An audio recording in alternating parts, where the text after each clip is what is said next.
তো হাই বন্ধুরা, আজ তোমাদের দাদাভাই আমার জন্য বানাচ্ছে মোমো।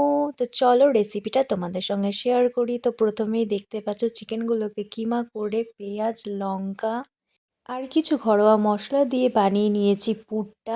এরপর আমরা একে একে দেখতেই পাচ্ছ ময়দা মেখে লেচিগুলোকে ছোট ছোট করে কেটে নেওয়া হয়েছে। এরপর আমরা গোল করে নিয়ে এই যে পুরটা যেটা রেডি করা ছিল সেটা আমরা ওই গোল শেপের মধ্যে দিয়ে দেব। এরপর আমরা মোমোর একটা শেপ নিয়ে নেব। তো আমি যেরকম পারি সেরকম করেছি, তোমরা হয়তো আরও ভালো পারবে বা পারো, তো যে যেরকম পারো সেরকম করে নেবে। আর এইদিকে তোমাদেরকে বোঝাতে বোঝাতে আমার মোমোগুলো একদম পুরোপুরি রেডি হয়ে গেছে। এবার আমরা ভাপে বসিয়ে দেব। আর খুব সহজভাবে এটা তৈরি হয়ে যায়। আর তোমরাও কিন্তু বাড়িতে ট্রাই করে দেখে নিতে পারো। তো আমাদের এইদিকে জল গরম হয়ে গেছে, দেখতেই পাচ্ছ ভাপ উঠে গেছে। এবার আমরা একে একে মোমোগুলোকে দিয়ে দেব। আর হ্যাঁ বন্ধুরা, অবশ্যই কিন্তু তোমরা এই ঝাঁঝুরিটির উপর বাটার বা তেল ব্যবহার করবে, আনলে কিন্তু মোমোগুলো তলায় লেগে যেতে পারে। তো এই দেখো বন্ধুরা, আমাদের মোমোগুলো সাজানো হয়ে গেছে। এবার আমরা 20 মিনিটের জন্য ভাপে বসিয়ে দেব। তো চলো 20 মিনিট পর ফিরে আসা যাক। আর এই দেখো দেখো দেখো দেখো বন্ধুরা, আমাদের মোমো একদম পুরো ফুলে রেডি হয়ে গেছে।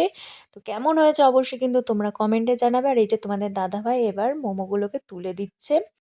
তো বন্ধুরা, আমাদের মোমো একদম পুরোপুরি রেডি হয়ে গেছে। আর তার সঙ্গে আছে এই যে স্যুপ, দেখতেই পাচ্ছ।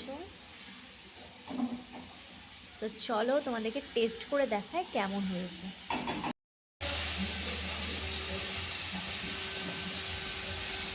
এই দেখো, একদম পুরে ঠাসা, দেখতেই পাচ্ছ তোমরা।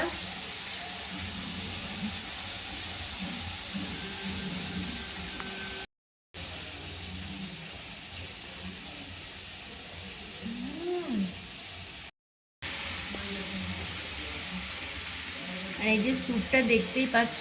চলো এটাও তোমাদের সঙ্গে টেস্ট করে দেখাই। তো এই যে দেখো, জাস্ট দারুণ হয়েছে। দোকানকেও ফেল মানাবে আমাদের এই মোমোটা। তোমরা যদি রেসিপি পেতে চাও তো অবশ্যই কমেন্টে জানিও, নেক্সট বার তোমাদের সঙ্গে রেসিপি শেয়ার করবো।